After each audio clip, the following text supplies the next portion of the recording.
Благополучие не только территории, где находятся животные, но и всей области в целом. Работники Амгинской ветеринарной службы проводят витаминизацию домашних животных.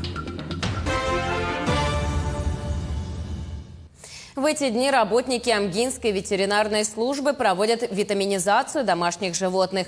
Проведение весенних и осенних плановых профилактических ветеринарных обработок является обязательным мероприятием для всех владельцев животных, как общественного, так и частного сектора.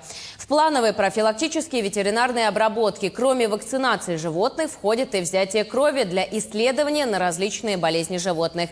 Каждый владелец должен знать, что проведение данных мероприятий обеспечивает эпизоотическое благополучие не только территории, где находятся животные, но и всей области в целом.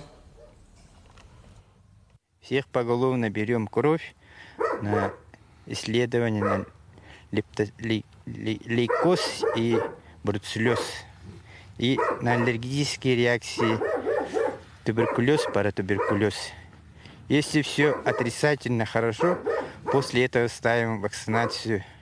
Делаем вакцинацию, лептоспироз и энтерококковая инфекция, сибирская язва.